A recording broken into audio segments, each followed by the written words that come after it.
Hey, this is Brian Fields. I have something kind of interesting here. I have a new to me UPS I got. It unfortunately arrived damaged, so I had to fix a few things on it. And as I was going through it, I know it's a single phase UPS. It's a 208 volt input, or it's basically anything from about 300 volts down to 160 volts input, and it outputs 208, or in this case 240, which I'll be using. And it's got a output connector, and it's got a neutral and a ground and a hot. Well, in this case it's an L6-30. Both these are considered hots, and then this is a what do you call it? Or one of these is considered hots, one of them is a neutral, one of them is a ground, excuse me. But really, in residential 240, kind of both of them are treated as hot. And for AC, it does matter, doesn't matter. But it's not supposed to be able to do 110 volts at all. And I said, oh, okay, that makes sense. I'm running all my stuff on 240 volts. So I got 240 coming in. It's getting fed with a dual pole breaker, and it's happy. And yes, this will be fixed. It didn't come with this. This is temporary. I know that's bad. So I wanted to do some measurements, and I got out my handy dandy little Fluke meter here. Let's see if I can prop this up a little bit better. Got the big toe there. And so I put it in there. Boom. I mean, that's, if that isn't perfect, I don't know what is. So I said, okay, well, cool. But the output should be essentially isolated from ground, right? So I shouldn't see 120 volts if I connect to, this is grounded, so if I go up here and just say touch ground, or go in, well, let me go in the ground pin. Let me back out here. That's not good. Got 118 volts there. What the hell? And that's going on that one. I go on the other one here. 121, and that makes no sense because this shouldn't be able to do that. Take that out of there. So I did a little bit of thinking on this as to why this is, because this is truly a one output voltage UPS, and a little bit of work here. I have a diagram. So what I drew out, and this is, ignore this here for a minute. Your input on your UPS has a hot and a neutral. There's no ground other than chassis ground, which is the green, grounded.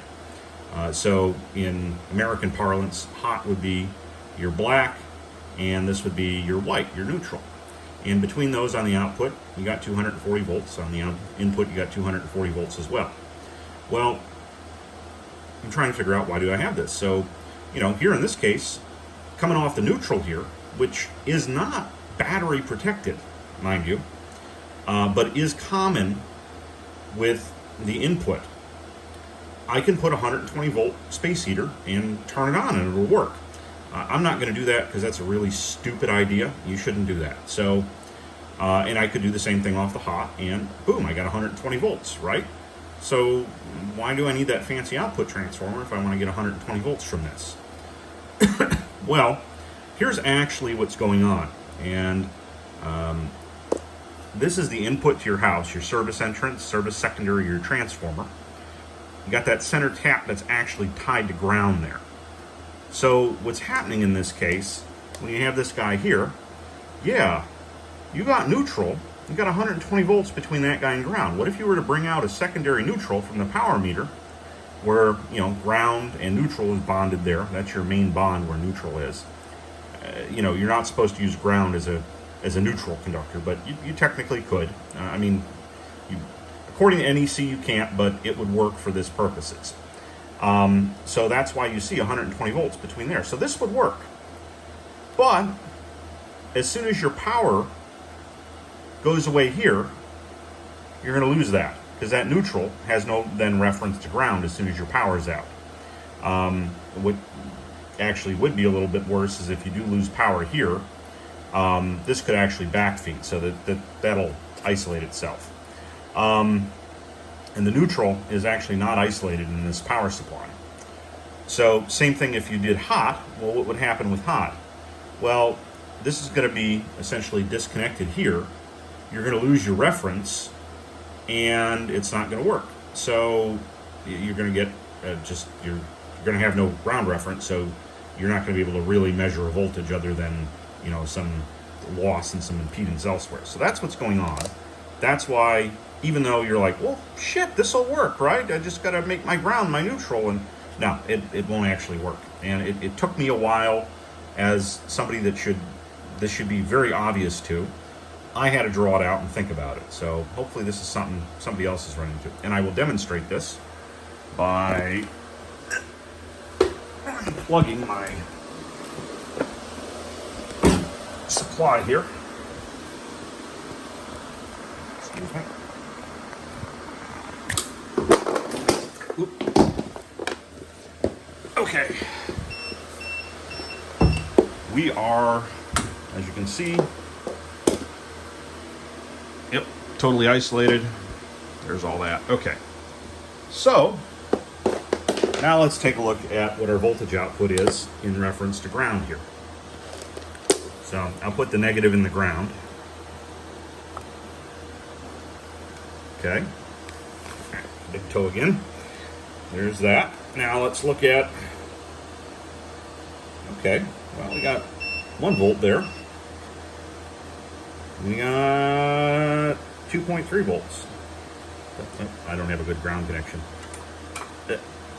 I'm actually going to do that with it. Okay, so we got 76 volts and 161 volts, which makes sense.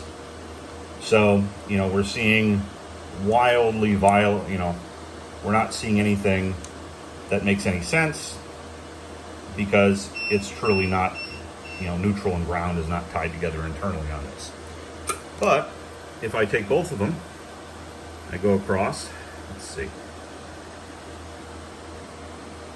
There you go, 239 volts. So, yeah, that's what's going on with this guy. And so that's how it looks. So you can't do this. I mean, you can, but it won't actually back it up. And as soon as this guy goes away, for example, if your service is disconnected or something like that, or the power is out here, this actually won't work.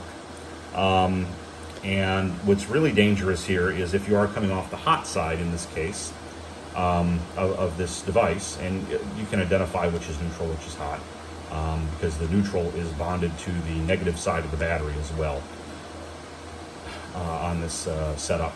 So if you look at this, this is dangerous because, again, if this goes out or gets disconnected, well, now, best case scenario, if this just the power goes out, where you're actually going to backfeed through the transformer, which is like super bad. We should not do that. And you'll see some voltage there. It won't work very well. If it's truly disconnected, well, now you're going to have no reference to neutral, and you're going to see these wild voltages here. So that's that's why, hey, this looks like it might work, and it doesn't actually work in real life. So